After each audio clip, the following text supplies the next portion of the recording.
The Qidi Q2 is already a solid machine, but there are some free printable mods that can take this to the next level. In today's video, I'm showing you 5 free files, some that can improve performance, and others that just make the printer easier to use day to day. My name is Adam, and this is the Rad Dad Print Lab. Let's get into it, before I find yet another excuse to print something I don't technically need. First up is a really nice upgrade to the spool mounting system that incorporates some bearings. I printed this in Prusament Galaxy Black PLA, which is tough enough to hold filament rolls, but I'll be keeping an eye on it for any creep, especially during the summer months here where this could potentially start to heat up. Assembly does require some 6802 bearings, and I'll have a link down for those in the description below for the ones that I used. Installing the bearings into the shaft was a bit tight for me and required some persuasion. And by persuasion, I mean carefully convincing it with a little more force than I originally planned. This was not a gentle press fit situation. Once the bearings are in, you just sandwich everything together and it's ready to go. Installation is super easy and replaces the stock spool holder that comes with the printer. The big advantage here is that the bearings allow the spool to spin much more freely, especially if you're using cardboard spools. Reducing friction helps maintain a smoother and more consistent filament feed, which can prevent small under extrusion artifacts that sometimes show up when a spool binds during printing. This is especially helpful if you're running heavier filament roll. You know, on a side note, if anyone knows of a good file that can replace this entire spool arm, let me know. The stock one here feels quite a bit flimsy and honestly, just kind of feels cheap. The next file can add some character to your printer and potentially even add performance. Recron over on Printables uploaded a set of new tool head holders. I chose one of the standard faceplates mainly for looks, but there is also some versions designed with improved cooling in mind. I printed mine in Prusament's ASA Pro Green, and you'll definitely want to use a high temperature resistant material here since this sits on some very hot components. The last thing you want is the part softening or melting mid-print, because once that happens, you're no longer upgrading your printer, you're starting a brand new problem. Installation is super simple. The cover tool head just lifts up and pulls off. The new cover does use magnets. While the design calls for some 4x4mm magnets, I didn't have any on hand, so I doubled up on some 4x2mm magnets instead. I found it easiest to get the polarity right by sticking the magnets together before installing them into the cover. Once installed, it does add a ton of character to this printer, and there are several different face designs to choose from depending on your style. If you ever looked at a 3D printed mod and thought, man, wouldn't this be incredible if it was just a little bit stronger? This is where PCBWay comes in. PCBWay offers metal 3D printing, CNC machining, and a ton of other manufacturing services that let you take ideas like these way beyond what plastic can do. Parts that you could print in plastic, but will be way more durable in aluminum or steel. What I really like about PCBWay is that they make this stuff accessible.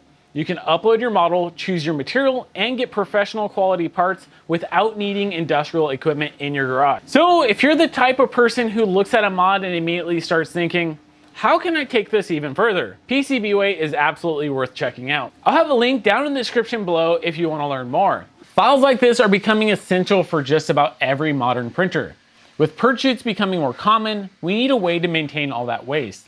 This is especially important if you're doing multi-color or multi-material printing with the Qidi box, since filament swaps generally require a lot of purge, which is great if you're into collecting modern art made out of plastic spaghetti. I found this clean, minimal purge bin over on Printables from the user Artificial Sun. It attaches directly to the top of the Qidi 2's purge area using some simple hooks. The size I chose is large enough to hold quite a bit of purge waste, but there are multiple sizes available on the Printables page. I went with a 70x140 version and printed it in Elegoo's Galaxy Purple PLA, which just looks absolutely amazing. The Qidi Q2's built-in door handle looks really cool, but realistically, it's not very practical and can be very awkward to grab. With this free file from user Titanic7 over on Printables, that problem is completely solved. I printed mine in Bamboo Lab's matte black PLA on my Bamboo Lab P2S. I could have printed it on the Qidi Q2, but it was busy running other jobs. What's great about this design is that it reuses the original screws and bushing from the stock handle. To install it, you just remove the 2 screws holding the original handle in place and reinstall them with the new handle. I genuinely think that this might be my favorite mod for the Qidi Q2 so far, which is impressive considering it's just a handle. This is one of those mods where you install it and immediately wonder why the stock one was even a thing. Over time, I have noticed that the PTFE tube coming out of the top of the tool head